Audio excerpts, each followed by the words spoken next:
Agora sim. Se nós observarmos dentro das várias tradições do cristianismo, nós vamos ver muitas divergências teológicas, divergências litúrgicas, mas se existe uma característica que está presente em meio a qualquer tradição, quando se olha e vê que alguém fez algo para a glória de Deus, essa característica é a oração. Talvez você olhe para uma igreja batista e veja uma característica. Olhe para uma igreja presbiteriana e veja outra. Olhe para uma Assembleia de Deus e veja outra. Mas tenha certeza, se existe alguém no meio dessa igreja, no meio dessa congregação, que fez alguma coisa para a glória de Deus, ele só fez através da oração. A oração é como algo que nos une e que nos leva. É impossível que algum homem tenha feito alguma coisa valiosa realmente espiritualmente e não tenha sido um homem ou uma mulher de oração. Quando nós olhamos aí mais especificamente para dentro da nossa tradição reformada, nós devemos nos recordar, por exemplo, de Lutero, o grande reformador, que além de uma mente brilhante, irmãos, ele era um homem de profunda vida de oração. Ele orava com regularidade pelo menos 3 horas por dia. Olha o que Lutero fala sobre a sua própria vida de oração. Ele diz o seguinte: se eu deixar de gastar 2 horas em oração a cada manhã, o diabo consegue a vitória no decorrer do dia. Tenho tanto trabalho que não posso realizá-lo sem empregar 3 horas por dia de oração. Olha o paradoxo. Ele diz: eu tenho tanto trabalho para fazer que eu não posso deixar de orar no mínimo 3 horas por dia. Então a gente fala: nossa, eu tenho muito trabalho para fazer, por isso eu não vou orar, né? Mas estou trazendo esses exemplos aqui não para que você saia daqui e amanhã queira orar 3 horas, 2 horas, queira ser um homem, uma mulher de oração robusta, mas para te incentivar a conseguir caminhar com Deus em oração e ter uma vida de oração mais robusta. Nós temos falado muito nos últimos dias, né, no meio evangélico, aí, sobre um possível avivamento ali em Asbury, nos Estados Unidos, né? E quando nós falamos do avivamento, convém recordar que os grandes despertamentos lá do século XVII, XVIII, protagonizados, por exemplo, George Whitefield, John Wesley, Jonathan Edwards, foram marcados por profunda vida de oração e piedade. Então, quando nós falamos de um avivamento, quando nós falamos de um despertar do povo de Deus, quando nós falamos que o povo de Deus tem sido avivado, tem voltado para Deus, existe uma característica que também é comum. E essa característica é a oração. Só pode haver avivamento, só há avivamento verdadeiro quando há oração. Nós precisamos nos voltar para isso. Agora, nos aproximando aí das Escrituras e do texto escolhido nessa noite para o exame, nós vamos notar a seriedade com a qual nosso Senhor Jesus aborda o tema da oração, aí em Mateus 6, versículos 5 ao 13, no seu célebre sermão, conhecido como o Sermão do Monte. Nós precisamos lembrar, irmãos, que o Sermão do Monte, ele não pode ser entendido fora do contexto do embate entre Jesus e os fariseus e escribas daquela época. Muitos dos ensinamentos de Jesus acerca da lei e os seus desdobramentos, na verdade, eram correções de interpretações equivocadas dos mestres da lei daquele tempo faziam sobre alguns assuntos. Por exemplo, você vai ver Jesus corrigindo o ensinamento sobre as esmolas, sobre o jejum, sobre a oração, sobre o divórcio, sobre o amor ao próximo, dentre outros aspectos. Então é por esse motivo que já dentro do Sermão do Monte, lá em Mateus 5,20, Jesus declara o seguinte: se a vossa justiça não exceder em muito a dos escribas e fariseus, jamais entrareis no reino dos céus. Então, nós quando vamos ler o Sermão do Monte, nós precisamos ter em mente o público ao qual Jesus se referia e qual o contexto que ele estava falando. Ele estava falando de um contexto religioso muito forte, onde os fariseus e os escribas eles detinham o ministério do ensino, e dentro da cabeça dos discípulos e das pessoas já haviam ensinos muito bem solidificados acerca da oração, acerca do divórcio, acerca das esmolas, acerca de todos os assuntos que Jesus traz no Sermão do Monte. Então, muitas das vezes, Jesus desconstrói primeiro uma ideia preconcebida e depois Jesus ensina algo novo. É por isso que ele diz que se a nossa justiça não excederem muito as dos escribas e dos fariseus, jamais entraremos no reino dos céus. Aqui, obviamente, ele está falando sobre a hipocrisia daqueles líderes religiosos. Por exemplo, lá em Mateus 7, 28 e 29, quando Jesus termina de pregar o Sermão do Monte, a Escritura nos diz o seguinte: quando Jesus acabou de proferir essas palavras, estavam as multidões maravilhadas de sua doutrina, porque ele as ensinava como quem tem autoridade e não como os escribas. Então, olha como o Sermão do Monte termina. O Sermão do Monte começa com Jesus falando para os discípulos que eles precisam exceder a justiça dos fariseus e escribas, que é uma justiça hipócrita, que é uma justiça apenas para que seja vista pelos homens, apenas para que a glória dos homens seja exaltada. E no final do Sermão do Monte, as pessoas estão admiradas com o ensino de Jesus, porque Jesus ensina com autoridade e não como os escribas.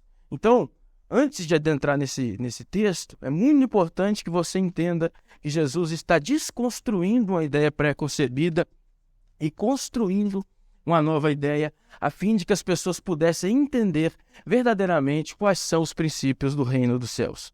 Vamos para o verso 5, então, para começarmos a exposição nessa noite. Verso 5 vai dizer o seguinte: e quando orardes, não sereis como os hipócritas, porque gostam de orar em pé nas sinagogas e canto das praças, para serem glorificados pelos homens. Em verdade vos digo que eles já receberam a recompensa ou o galardão, talvez aí na sua visão. Então, permeado pelo contexto que nós já citamos, Jesus começa a ensinar aos seus discípulos como deve ser a verdadeira disposição interna do coração e o correto conteúdo da oração. Jesus inicia o verso 5 condenando o modo como os hipócritas, e essa palavra hipócrita é importante para você entender, ela vem do grego hipócrites, que significa os atores gregos que usavam máscaras de acordo com o papel que eles representavam numa peça teatral. É daí que o termo hipócrita designa alguém que oculta a realidade atrás de uma máscara de aparência. Então, quando Jesus fala, quando vocês orarem, vocês não podem ser como os hipócritas. E essa palavra hipócritas, que vem do grego hipócrates, ela representava aquelas pessoas que atuavam no teatro grego. Você já viu alguém atuando num teatro? Muitas vezes ela põe uma máscara, né? E por trás dela há um personagem, né? Há uma pessoa agindo e há um personagem. Então Jesus, ele se refere aos escribas e fariseus como hipócritas, como homens que tinham máscaras, como homens que não atuavam com verdade, mas atuavam com hipocrisia. Era dessa forma que agiam os escribas e fariseus. Jesus convida os seus discípulos a observarem o exemplo negativo destes religiosos, que é orar em pé na sinagoga, nos cantos das praças, buscando glória humana e a não praticá-lo. Então perceba, quando Jesus começa a ensinar sobre oração, ele não começa ensinando diretamente o Pai Nosso. Primeiro, ele começa ensinando como não se deve orar. Jesus não começa o tema da oração dizendo o seguinte: vós quando orardes, orareis assim. Não, ele começa desconstruindo aquela concepção que os fariseus, que os hipócritas tinham de oração. Talvez essa forma hipócrita de orar em pé das sinagogas, no canto das praças, né? O canto representava um lugar onde você pudesse ser visto por todas as pessoas, ou em pé nas sinagogas, com grandes orações, para que as pessoas olhassem, né? Os escribas e fariseus dissessem: como esses homens são piedosos, como esses homens são de Deus, como esses homens realmente são crentes. Jesus está dizendo: a disposição interna do coração e a prática da oração não deve ser como a dos hipócritas. Vocês não devem, quando orardes, não sereis como os hipócritas. Não orem para que vocês recebam glória humana. Não orem para que vocês recebam louvor humano. Não orem para que os homens deem a vocês o galardão, dizendo o seguinte: nossa, David, como você é um homem, como você orou bonito hoje na igreja. Então Jesus está primeiro censurando essa forma de orar. Jesus está dizendo: vocês, antes de aprender a orar certo, vocês precisam desaprender a orar errado. Vocês precisam desaprender a orar errado. Talvez na mente dos discípulos a forma mais gloriosa que eles pudessem julgar de oração era a forma como os fariseus e os escribas oravam. Porque afinal, eles eram os representantes de Deus. Então, quando os discípulos passaram a vida toda vendo como os líderes religiosos daquela época oravam, provavelmente aquilo estava enclausurado na mente deles. E a visão que eles tinham de oração era esse tipo de oração. A oração onde as pessoas veem a nossa piedade. Então, certamente, devido à grande influência do farisaísmo na cultura religiosa daquela época, este modelo de oração era seguido por muitos. Mas Jesus o censura. Ele diz: não sejam como os hipócritas. Não sejam como os hipócritas. Ou seja, a oração, irmãos, não é um instrumento de vanglória e exaltação humana, mas um meio de graça excelente e glorioso para que o crente mantenha a sua comunhão constante com Deus. E aqui nós chegamos no primeiro ponto do nosso sermão. É que a oração, ela não é um instrumento de vanglória e de exaltação humana. A oração não serve para que as pessoas possam medir a sua piedade, ou se você é de Deus ou não. Você não deve orar para que as pessoas possam perceber em você algo espiritual. Se a sua disposição no coração a orar é que as pessoas te vejam no Instagram orando, que as pessoas te vejam no Facebook orando, que as pessoas te vejam na igreja orando, mas no particular, que é o que Jesus vai tratar daqui a pouco, a sua oração não existe, então há algo de errado na intenção do seu coração a orar. A oração é um meio de graça. O que é um meio de graça? O meio de graça é algo pelo qual nós recebemos o poder de Deus. A oração é um meio de graça excelente e glorioso para que você possa manter a sua comunhão com Deus constante e robusta. É para isso que a oração serve. Jesus sabia, como bom mestre que uma das melhores formas de se ensinar é através da desconstrução de ideias pré-fixadas e do contraste. É por isso que durante todo o Sermão do Monte, ele primeiro expõe as ideias mais populares daquele tempo e depois ensina qual é o verdadeiro sentido de algum assunto. Vamos para o verso 6. O verso 6 diz o seguinte: tu, porém, quando orares, entra no teu quarto e, fechada a porta, orarás a teu pai que está em secreto. E teu pai que te vê em secreto te recompensará. Primeiro ele diz: não orem como os hipócritas. Não sejam como os hipócritas. E depois ele diz: quando você orar, entra no seu quarto, fecha a porta, e o seu pai que te vê em secreto te recompensará. O contraste que Jesus faz nessa feita, novamente gritante, entre a oração hipócrita, irmãos, que é feita primariamente para a glória e louvor dos homens, e a oração secreta, que é feita em um ambiente restrito entre só o crente e Deus. Existe um abismo insuperável que é a disposição do coração de cada uma delas. Qual que é a diferença da oração hipócrita para que os homens vejam e a oração secreta que só Deus vê? É a disposição do coração. Enquanto na oração hipócrita a minha disposição do coração é para que as pessoas me vejam, na oração em secreto a disposição do meu coração é para que Deus me veja. É para que Deus contemple o que eu estou dizendo. É para que Deus ouça as minhas súplicas. Enquanto na oração hipócrita eu busco a glória dos homens, na oração em secreto eu oro para a glória de Deus. Enquanto ao se orar de forma hipócrita, a recompensa é a glória dos homens, e não se deve esperar nada de Deus, Na oração secreta, o crente deve estar confiante que teu Pai que te vê em secreto te recompensará. Enquanto Jesus diz que a oração hipócrita não tem recompensa, porque a recompensa da oração hipócrita é o louvor dos homens, é as pessoas dizerem que somos bons, é as pessoas dizerem que somos espirituais, é as pessoas dizerem que somos pessoas que oram muito, que oram bonito, enquanto na oração hipócrita a recompensa é essa. Na oração secreta, na oração para a glória de Deus, nós podemos ter expectativa de que o Senhor certamente nos recompensará.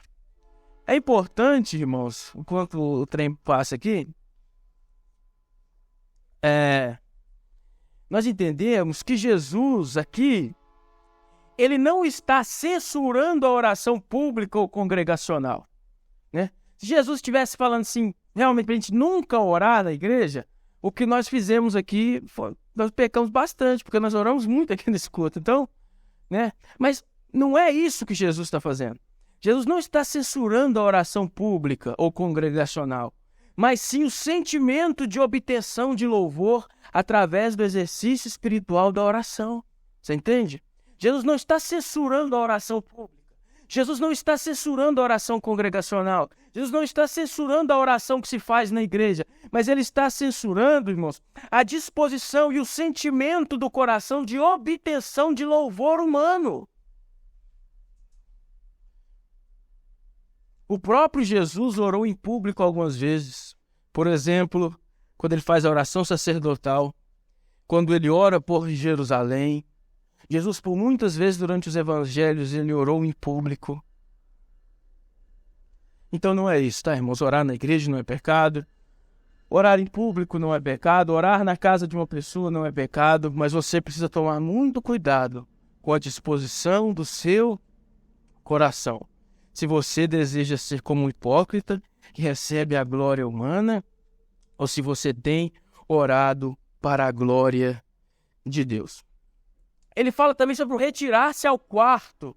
O quarto aqui, irmãos, ele pode ser também um celeiro, ou um lugar fechado, ou um armazém, não necessariamente um quarto, igual nós pensamos. Talvez seu quarto é todo bonitinho, aquele ambiente bacana para você orar. Mas um quarto, aqui essa palavra que é traduzida para quarto, pode ser também muito usada como um celeiro, ou algum lugar fechado. O que Jesus está dizendo aqui é quando alguém se retira para um lugar específico para buscar a Deus. Esse retirar-se ao quarto, irmãos, também denota um desejo de intimidade real e pessoal com Deus. Quando você se retira, irmãos, para orar, quando vocês se retiram para um lugar onde está só você e Deus, demonstra, ao contrário dos hipócritas que desejavam a glória dos homens, demonstra um desejo pela glória de Deus. A oração em secreto, quando nenhum homem nos vê, quando ninguém está te vendo, nem seu pai, nem sua mãe, nem sua esposa, nem sua namorada, quando ninguém te vê, a oração em secreto, a oração que você faz somente para a glória de Deus, ela demonstra também um desejo profundo, assim como a oração hipócrita. Todavia, o desejo da oração hipócrita é da glória dos homens, mas o desejo da oração secreta é pela glória de Deus, é pelo louvor do nome de Deus. É para a exaltação do nome de Deus. E é isso que deve permear constantemente a vida do verdadeiro discípulo de Cristo. Não a oração hipócrita, mas a oração no quarto reservado. A oração secreta. Quantas vezes as pessoas que moram com você na sua casa já te viram saindo assim à noite e não sabiam para onde você ia? Quantas vezes as pessoas que moram com você na sua casa te viram saindo secretamente para orar com Deus? Ou talvez isso nunca aconteceu, talvez você nunca cultivou essa vida de oração, talvez você só orou na igreja, só orou quando um pastor fez uma visita na sua casa, só orou religiosamente, pedindo a Deus uma bênção, pedindo a Deus que abençoe seu dia, a sua família. Qual foi a última vez que você se retirou para estar sós com Deus em oração, querendo nada mais do que a glória e a pessoa do próprio Deus? Jesus continua nos versos 7 e 8 dizendo o seguinte: e orando, não useis de vãs repetições como os gentios, porque presumem que pelo seu muito falar serão ouvidos. Não vos assemelheis, pois, a eles, porque o vosso Pai sabe de que tendes necessidades, antes que lhe peçais. Então Jesus começa fazendo uma censura à oração hipócrita, que é a oração dos fariseus, e agora ele está fazendo também uma censura aos gentios. Além de não seguir o exemplo dos hipócritas, os discípulos também não podem se assemelhar no tocante à oração aos gentios. Quem são os gentios? Os gentios são os povos pagãos circunvizinhos dos judeus. Eram os gregos, os romanos, eram as nações que estavam em volta de Israel. Todas aquelas pessoas eram conhecidas como gentios, que têm o significado de outras gentes, outros povos. E esses gentios eram considerados pelo povo de Israel como pagãos. O que é pagão? Adoravam deuses falsos. Adoravam deuses que não é Yahvé, que não é o Deus de Israel. Então Jesus primeiro censura a oração feita pelos fariseus, e agora Jesus, sabendo que aqueles discípulos e que o povo daquela época vivia num ambiente basicamente greco-romano, provavelmente tinha observado muito também a forma como os gentios oram. Então Jesus fala, vocês também não devem orar como os gentios. Jesus fala sobre uma prática bastante comum e equivocada dos pagãos, que eram as vãs repetições. Então ele fala que você não deve orar com hipocrisia e você também não deve orar com vãs repetições. Essa expressão tem como significado primário o enunciar palavras sem sentidos ou fórmulas supostamente mágicas repetidas pelos pagãos. Nas religiões pagãs, irmãs e irmãos, a ideia de que pelo formular-se fórmulas mágicas ao falar, você vai conseguir algo da divindade. Fale isso, fale aquilo, diga isso, diga aquilo. Parece que estão falando de algumas igrejas, né, irmão? Não, mas isso é paganismo. Diga isso, que você vai mover a mão daquele Deus.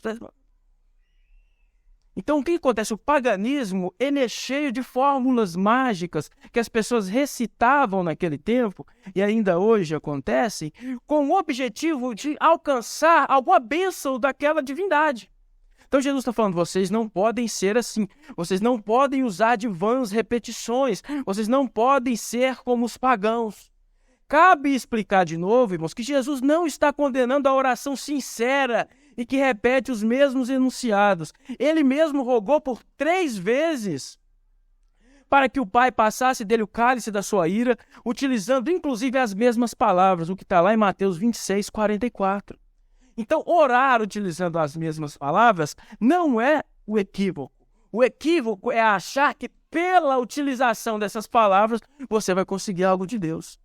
Utilizar as mesmas palavras na oração não é um pecado. Próprio Jesus, em sua agonia, em Mateus 6, 24, nos diz que ele orou por 3 vezes com as mesmas palavras. Pai, se possível, passa de mim esse cálice. Mas aquilo era um pedido do coração. Não era uma fórmula mágica. Jesus não pensou, vamos orar 3 vezes para o Pai, para ver se o Pai me responde, né, de uma forma miraculosa aqui, e eu vou ser livre do cálice que me está reservado. Então, o próprio Jesus orou por 3 vezes com as mesmas palavras. Jesus também não está sendo contra as prolongadas orações sinceras. Ele mesmo censura os discípulos por não conseguirem orar por sequer 1 hora com ele. Isso aqui está em Mateus 26, 40. Quando Jesus se retira para orar e ele volta, os discípulos estão dormindo e fala, pô, cara, vocês não conseguem orar 1 hora comigo? Vocês não conseguem orar vocês não conseguem vigiar comigo durante 1 hora? Então é claro que aqui Jesus não está censurando a oração prolongada, a oração sincera com Deus. Quando a pessoa gasta muito tempo em oração, é claro que Jesus não está censurando isso. Ele mesmo se retirava para orar algumas vezes por toda a noite. Lucas 6,12 nos diz isso, que Jesus passou a noite em oração. Então você vai começar a perceber que tudo o que tem a ver com a disposição do coração e com algumas ideias pagãs, isso nós precisamos retirar do nosso meio. A nossa disposição tem que ser correta e nós não podemos ter misticismo na hora de orar, irmãos. Não podemos ter misticismo na hora de orar. Eu vou falar sobre isso agora. Falhou a voz aqui. O cerne da exortação de Jesus era contra algo sem sentido, meramente mágico ou supersticioso, sem a verdadeira confiança em Deus.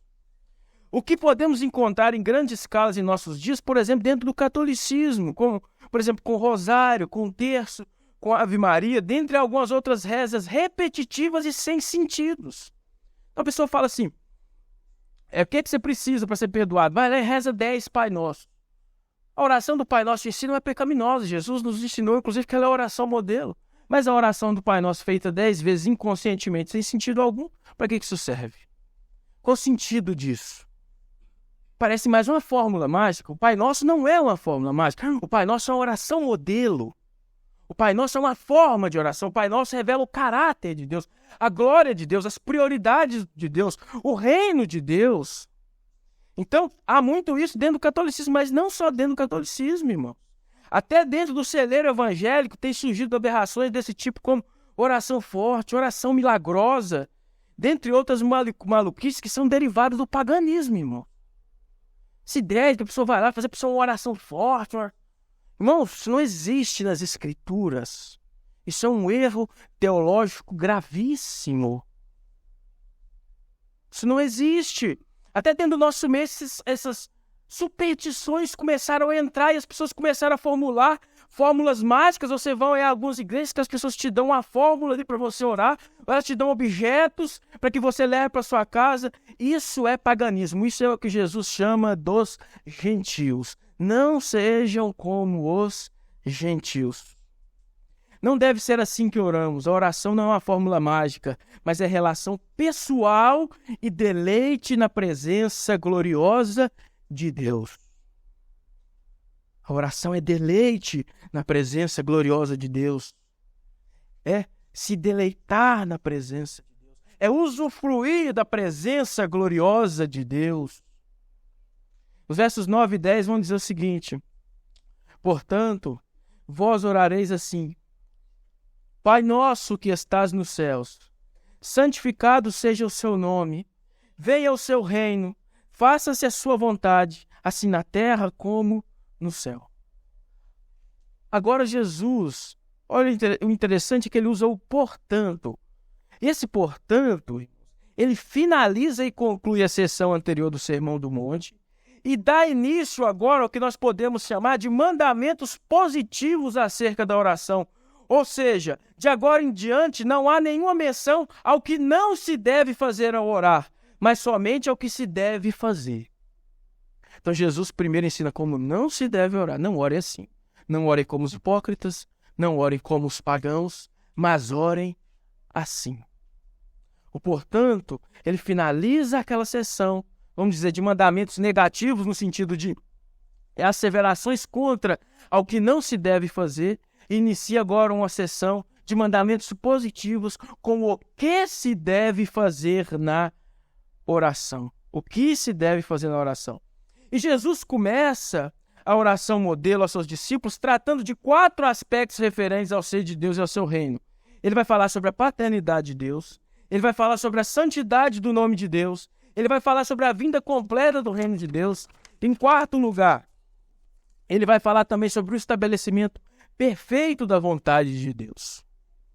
São 4 coisas que Jesus trata no começo. Quando ele ensina os discípulos que vocês devem orar assim, ele trata sobre 4 coisas relacionadas a Deus. Ele trata Deus como Pai, ele vai falar sobre a santidade do nome de Deus, vai falar sobre a vontade de Deus e sobre o reino de Deus.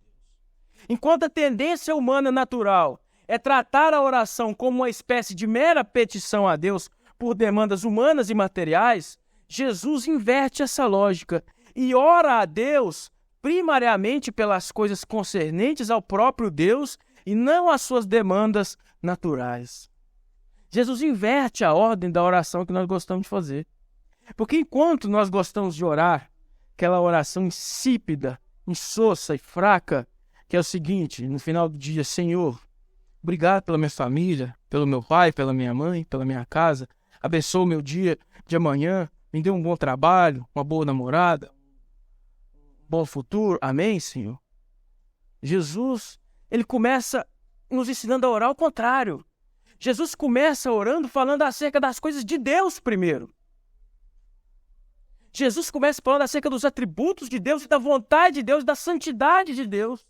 É só depois disso é que Jesus vai ensinar os discípulos a orarem pelo pão cotidiano.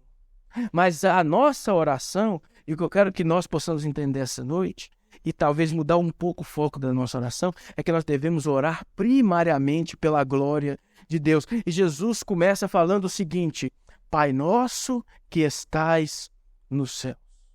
Jesus demonstra uma face de Yahvé até então pouco conhecida dos discípulos do Antigo Testamento. Ele os ensina a orar a Deus não como uma mera divindade a quem se deve respeito, honra e glória, mas orar e se referir a Deus como Pai. Certamente será algo muito ousado para os padrões judaicos daquela época.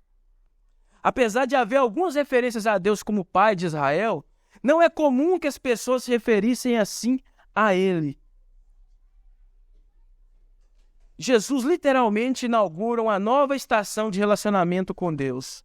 O fato de Jesus estar revelando a Deus como um Pai verdadeiro também demonstra que quando oramos podemos confiar que não estamos diante de um estranho ou alguém que não nos ama, mas diante de um Pai amoroso pelo qual nós clamamos Abba, Pai, segundo Gálatas 4:6 e Romanos 8:15, que quer dizer meu papaizinho amado ou meu Pai querido.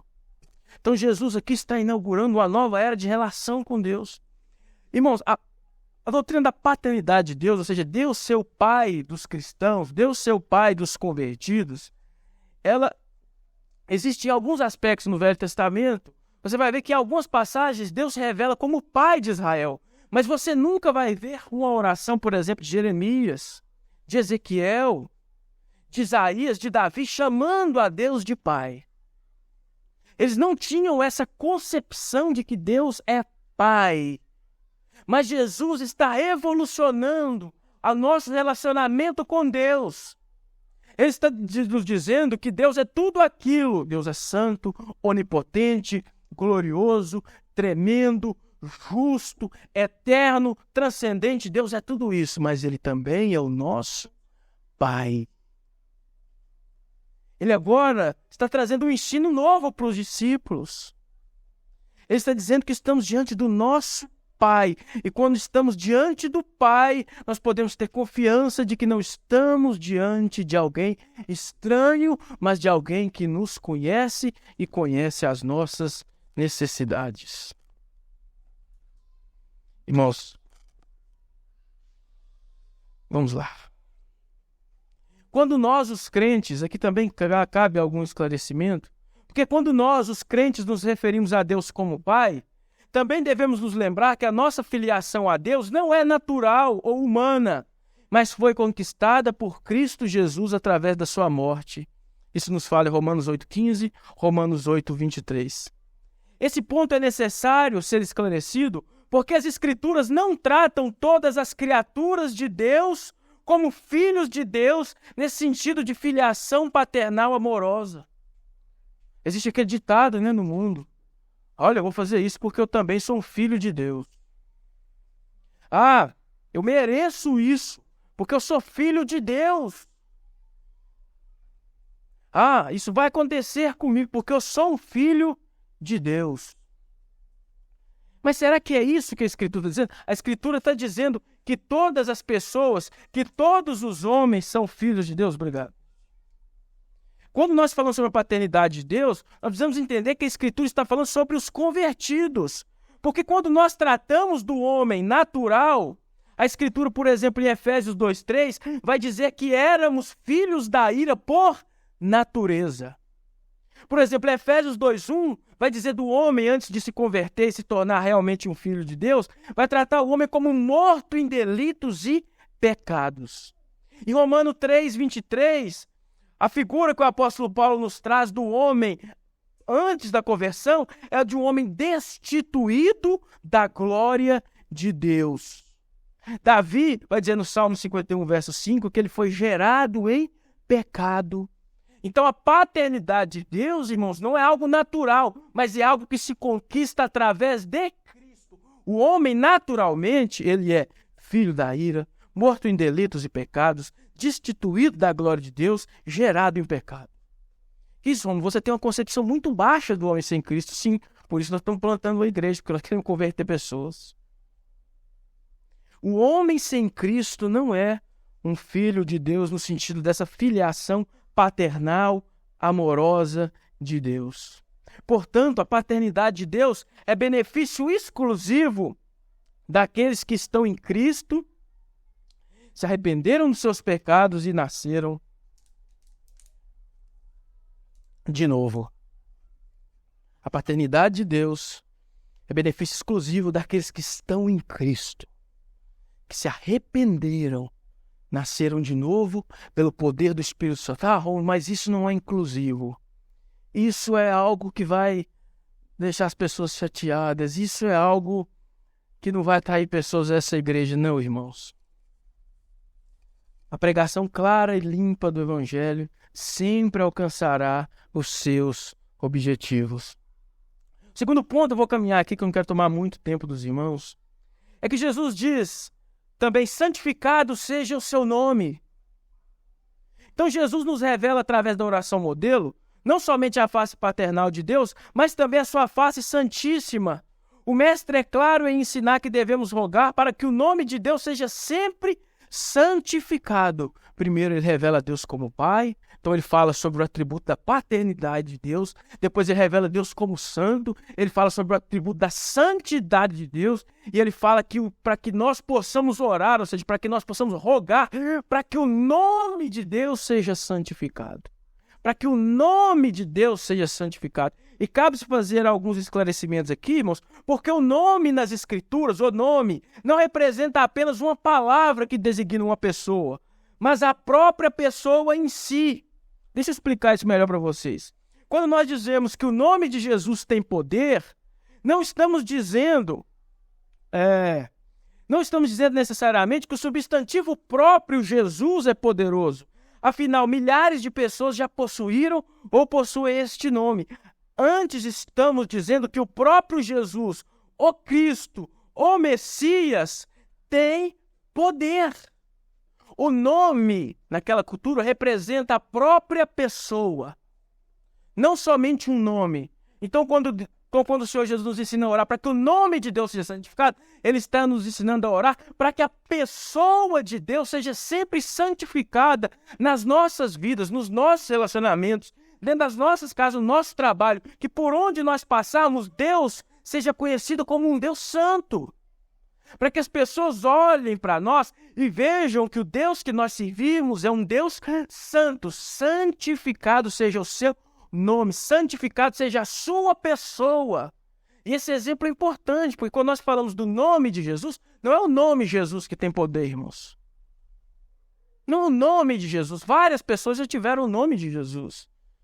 Mas quando nós falamos que o nome de Jesus tem poder, nós estamos falando que a pessoa de Jesus, qual Jesus? Jesus o Cristo, Jesus o Messias, Jesus o Filho de Deus, esse tem poder. Esse é poderoso. Então, isso é importante, irmãos. E também nós precisamos entender que lá em Êxodo 27, Deus fala que nós não podemos tomar o seu nome em vão, porque o nome representa a própria pessoa. Jesus exorta seus discípulos a buscarem sempre a santidade do nome de Deus. Ou seja, a oração deve também ter como objetivo primário levar ao crente a níveis de santidade e piedade elevados, para que dessa forma estes mesmos crentes possam glorificar a Deus, santificando sempre o seu nome. Em uma outra oportunidade nós vamos falar só sobre a santidade de Deus aqui na igreja. Mas a nossa oração, além de ter o entendimento de que Deus é nosso Pai, de que nós não estamos perante um estranho. Se você é realmente um convertido, se você nasceu de novo, você se arrependeu, você não está diante de um estranho, você está diante de Deus. Você precisa também desejar santificar o nome de Deus durante a sua vida. Você precisa orar para que o Senhor te conceda capacidade para que você viva uma vida santa e através da sua vida santa, o nome de Deus seja santificado. Todas as vezes que estamos no nosso trabalho, agimos corretamente, o nome de Deus é santificado. Todas as vezes que estamos dentro do nosso casamento e agimos corretamente, o nome de Deus é santificado. Todas as vezes que estamos dentro de qualquer ambiente e agimos corretamente, as pessoas veem nós que fazemos aquilo por causa de Deus, o nome de Deus é santificado. E todas as vezes que nós, como crentes, agimos fora de acordo com a palavra de Deus, o nome de Deus é profanado. O nome de Deus é profanado. Então, o segundo ponto é esse: seja santificado o seu nome. Vamos avançar aí para a gente caminhar para o final. Ele vai dizer também: venha o seu reino, seja feita a sua vontade. Veja que Jesus até agora não tratou nada referente a nós, irmão. Jesus não tratou nada referente aos homens. Jesus está tratando primeiro das coisas que são mais importantes. São as coisas concernentes ao reino de Deus. Então ele fala da paternidade, ele fala da santidade de Deus. Depois ele vai falar: venha o seu reino, seja feita a sua vontade. Jesus também ensina que a oração cristã deve conter o desejo sincero e profundo pelo estabelecimento do reino de Deus e pela realização da sua plena vontade. Nós precisamos, ao orar, desejar que a vontade de Deus seja estabelecida, que o reino de Deus avance, que a vontade de Deus seja feita. Existem alguns aspectos para a gente interpretar aqui. O primeiro é o estabelecimento do reino de Deus através da pregação do evangelho feita pela igreja. Essa é uma forma do reino de Deus ser estabelecido. O próprio Jesus, quando ele inicia a pregação, ele diz: é chegado o reino de Deus. Mateus 3:2 e Lucas 10:9. O segundo aspecto é o aspecto do desejo escatológico pela vinda do reino eterno de Deus e o estabelecimento perfeito da sua vontade, assim na terra como no céu, o que certamente deve ser desejado por nós nessa vida, mas que ocorrerá somente na volta triunfal e gloriosa de Cristo.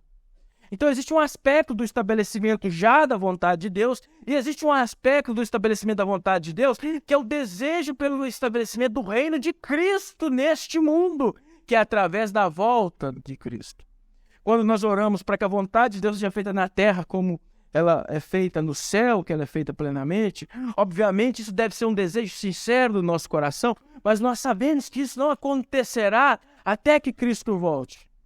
Então, quando nós oramos para que o reino de Deus seja estabelecido, para que a vontade de Deus venha, nós estamos rogando a Deus pela esperança da volta de Cristo. Portanto, em nossas orações devemos sempre clamar para que o Senhor estabeleça o seu reino, já através da pregação do Evangelho, e também devemos nutrir uma santa expectativa do estabelecimento completo do reino e da vontade de Deus, rogando: Maranata, ora vem, Senhor Jesus. Então, o reino de Deus é estabelecido dessas duas formas: através da pregação e através das nossas orações, através do desejo que nós temos para que o Senhor Jesus venha até nós. Vamos caminhar para o final. Os versos 11 ao 13, eles vão dizer o seguinte: o pão nosso de cada dia dá-nos hoje, e perdoa as nossas dívidas, assim como nós temos perdoado aos nossos devedores. Não nos deixe cair em tentação, mas livra-nos do mal.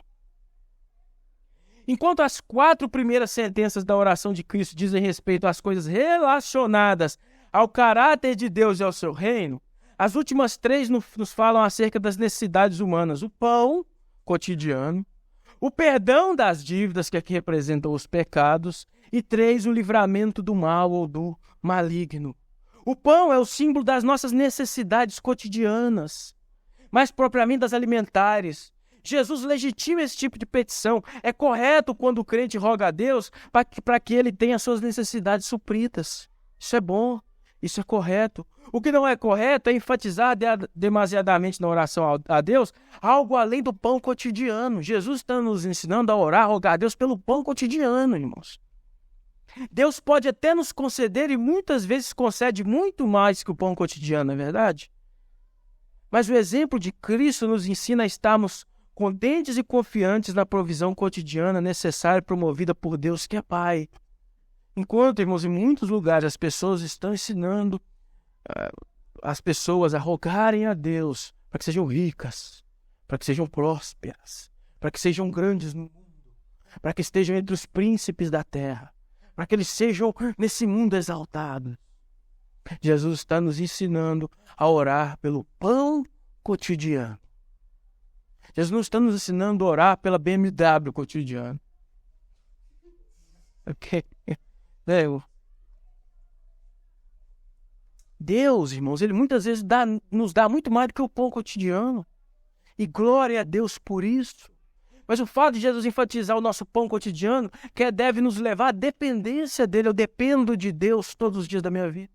Eu dependo de Deus para a minha existência. Eu dependo de Deus.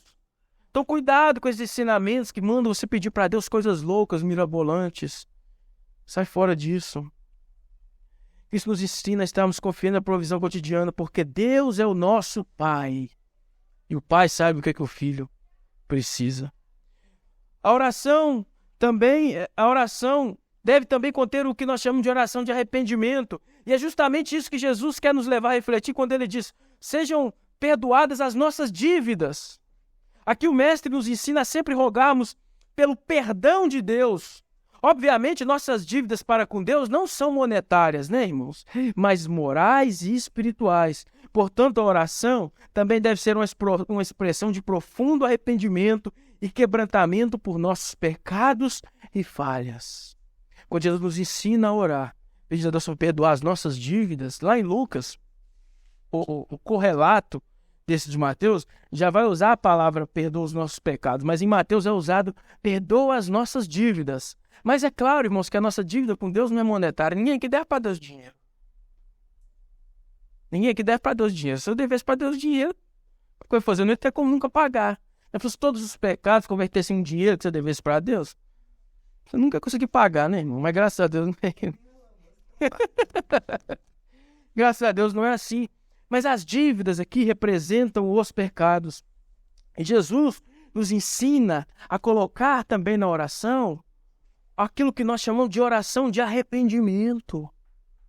A oração também é um instrumento de arrependimento, de reconhecimento do pecado, de reconhecimento da miséria, de reconhecimento de quantas vezes quebrantamos a lei de Deus, de quantas vezes Deus é misericordioso, nos dá o pão cotidiano, nos trata como filhos, mas nós erramos e pecamos. Portanto, a oração também deve conter o sentido de arrependimento.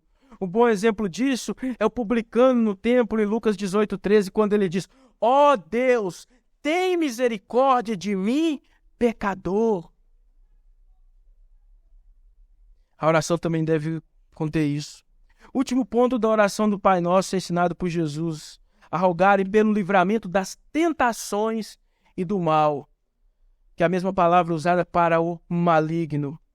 Aqui encontramos também um elemento importantíssimo na oração, que é o combate espiritual. Combate primário contra a carne, que é a nossa natureza pecaminosa. Isto é, não nos deixe cair em tentação. Quem pode ser tentado senão o homem pela sua natureza pecaminosa? Tiago nos diz que somos tentados pelas nossas próprias concupiscências. Então, o primeiro ponto que Jesus nos ensina aqui, quando ele nos pede para ter livramento, é para que sejamos livres das ocasiões em que damos lugar para a tentação. Você sabe as ocasiões da sua vida que você dá lugar para a tentação, não sabe? Eu sei da minha vida. Você sabe. Sabe as ocasiões que você dá lugar para a tentação?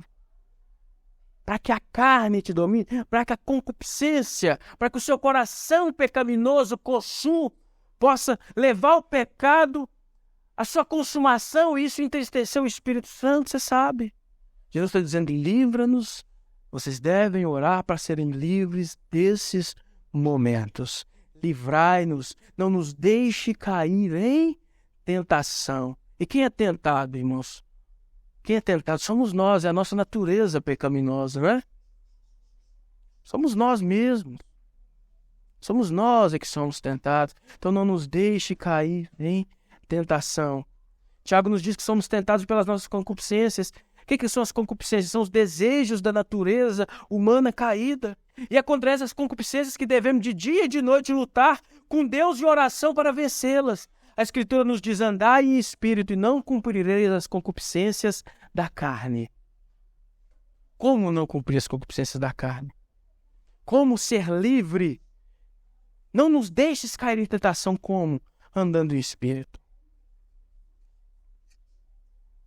A segunda parte desse último ponto trata acerca do livramento do mal. Mal aqui não necessariamente se refere a uma calamidade da vida, ou algum infortúnio, ou uma doença que venha nos atingir, mas tem o sentido de maligno. em uma referência muito provável à nossa constante e árdua batalha espiritual contra Satanás e seus anjos. Livra-nos do mal. Mal aqui provavelmente refere-se a maligno. Então aqui Jesus está dizendo também que a nossa oração deve ser contra as forças espirituais da maldade. Eu não acredito nisso, vamos. Para mim é tudo quando da carochinha. Nós estamos no século XXI. Para que orar por isso? Para que orar contra o diabo? Para que orar contra as astutas ciladas do diabo? O apóstolo Paulo, ele vai tratar disso em Efésios 6, 11 e 12, quando ele diz o seguinte: dessa batalha que nós estamos constantes contra a carne, contra o mundo, contra o diabo. Ele vai dizer o seguinte: revestivos de toda a armadura de Deus, para que possais estar firmes contra as astutas ciladas do diabo. Porque não temos de lutar contra a carne e sangue, mas sim contra os principados, contra as potestades, contra os príncipes das trevas deste século, contra as hostes espirituais da maldade nos lugares celestiais. Portanto, orar para a glória de Deus é também orar para que possamos resistir e suplantar os métodos do diabo contra as nossas vidas e contra a igreja de Deus.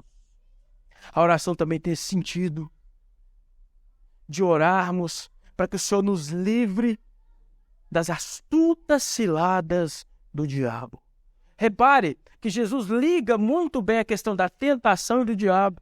Porque, irmãos, quando é que o diabo acha lugar na minha, na sua vida? Quando a nossa carne dá lugar à tentação.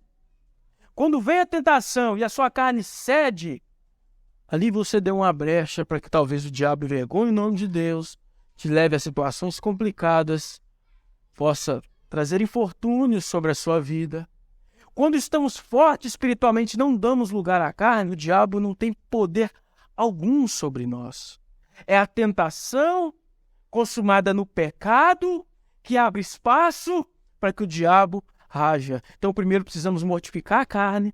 Quando mortificamos a carne, através do Espírito Santo, somos fortes e podemos suplantar os ataques do diabo. Para finalizar, algumas aplicações finais. Se alguém quiser tocando alguma coisinha aí, ou de algum, não sei o que vocês vão tocar agora no final, algum fundozinho aí para nós. Eu quero terminar fazendo algumas aplicações finais, dizendo o seguinte, irmãos. Eu gostaria muito que você prestasse atenção nisso. Nunca houve nas Escrituras ou na história da igreja alguém que fizesse algo realmente para a glória de Deus e não tivesse uma vida robusta de oração. Você não vai ser exceção. Se você quer fazer alguma coisa para a glória de Deus, você precisa sair daqui essa noite. Tenho certeza que você precisa viver uma vida robusta de oração. Abandone a oração fraca, insossa. Abandone a oração meramente religiosa. Abandone aquela oração simplesmente com petições para o dia de amanhã, mas ore desejando a santidade do nome de Deus, o avanço do reino de Deus, a glória de Deus. Mude as prioridades das suas orações. Primeiro rogue a Deus pelo seu nome e a sua santidade, e só depois pelas suas necessidades humanas. Ele, como bom pai, sabe daquilo que necessitamos. Mude, irmãos, a ordem das suas orações nessa noite. Comece a orar para que o nome de Deus seja santificado na sua vida. Comece a orar para que o nome de Deus seja glorificado na sua vida. Comece a orar para que você possa viver para a glória de Deus. E só depois comece a orar pelas suas necessidades humanas. Deus, como bom pai, sabe do que você precisa, irmão. Martin Lloyd Jones, ele nos diz o seguinte acerca da oração, ao comentar Mateus 6, ele vai dizer: é fora de qualquer dúvida que a oração é a mais sublime atividade da alma humana. O homem atinge o ponto culminante de sua experiência quando de joelhos acha-se face a face com Deus. Ele vai dizer mais: quando um homem está conversando com Deus, encontra-se em seu ápice espiritual. Essa é a mais extraordinária atividade da alma humana e, por conseguinte, ao mesmo tempo, serve de teste final da verdadeira condição espiritual de um homem. Nada existe que seja capaz de revelar tão bem a nossa realidade espiritual como a nossa vida de oração. Irmão, se eu tivesse que pegar um novo convertido para discipular hoje, a primeira coisa que eu ensinaria para ele não eram as doutrinas da graça, não eram os 5 solas da Reforma Protestante, não eram os 5 pontos do calvinismo, mas eu ensinaria esse novo discípulo a ter uma vida de oração. Eu o ensinaria a orar. Eu ensinaria que ele tivesse uma busca profunda e constante com Deus, para que isso pudesse basilar a sua vida, para que ele pudesse, depois de uma vida constante com Deus, aprender a doutrina e dessa forma praticar um cristianismo correto. Se você quer ser um discípulo verdadeiro de Jesus e viver para a glória de Deus, você precisa orar. Você precisa orar. Você precisa sair daqui essa noite incomodado pelo Espírito Santo e com a certeza de que você precisa orar. Sem uma vida constante e fortificada de oração, você jamais conseguirá abandonar os pecados que te afligem.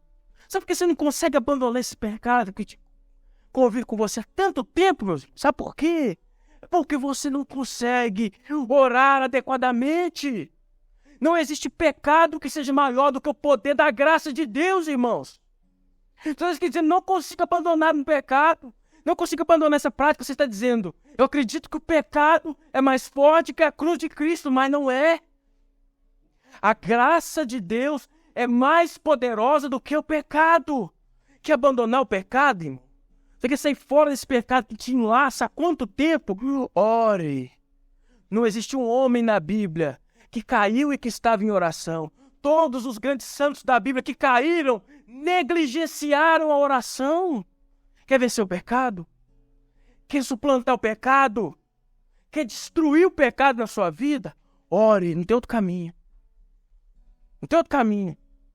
Não é subir no monte carregando uma pedra na cabeça. Não é participar de 7 sexta-feiras. Não é nada disso. Ore. Quer vencer o pecado? Ore. Ore, ore. Sem uma vida constante de oração, você jamais conseguirá abandonar o pecado que te aflige. E muito menos o diabo, pelo contrário. Você vai ser presa fácil para ambos.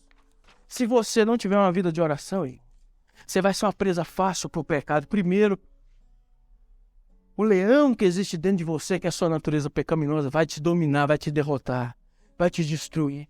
E depois você vai ser uma presa fácil para o leão que está externamente fora de nós, bramando ao nosso redor, buscando a quem possa tragar. Se você não tiver uma vida de oração, você vai ser uma presa fácil para o pecado e para o diabo. Você vai ser uma presa facílima.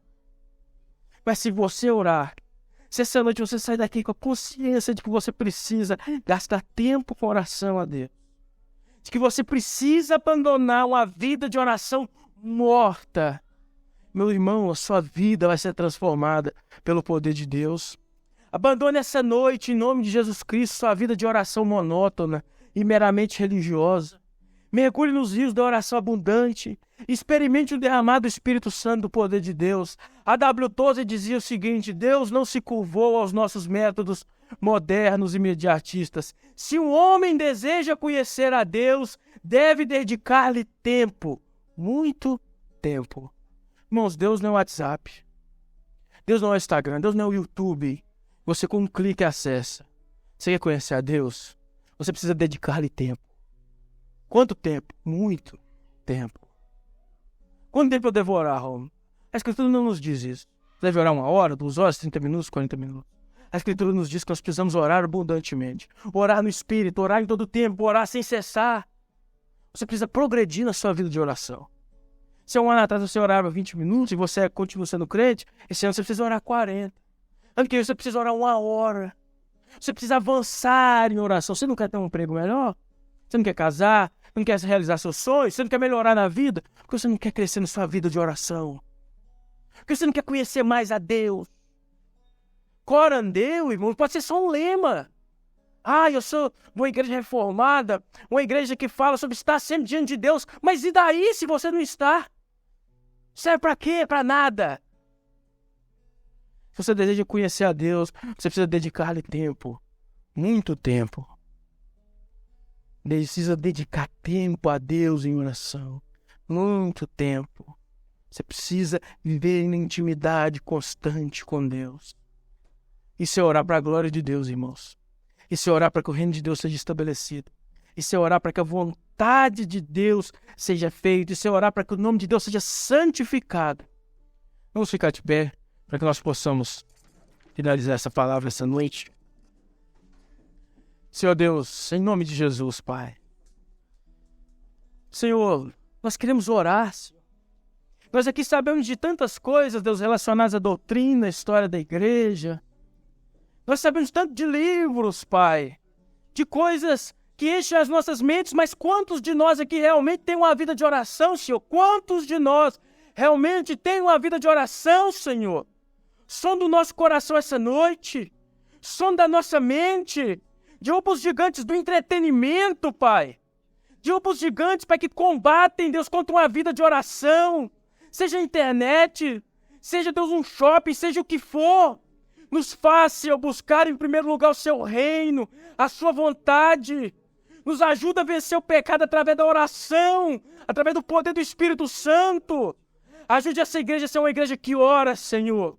Ajuda-nos a ser uma igreja que ora abundantemente, que ora no Espírito, que ora para a glória de Deus, que ora para o louvor de Deus, que ora para o estabelecimento do reino de Deus. Nos ajuda a alcançar perdidos através da oração, ó Deus. Ó Senhor, nos aviva essa noite com o Seu poder. Não nos deixe falar de avivamento na internet, Senhor, e temos uma vida de oração fracassada. Nos ajuda, Pai, em nome de Jesus. Nos enche do Espírito Santo, Deus, e glorifica o Seu nome essa noite. Nós te pedimos em nome de Jesus.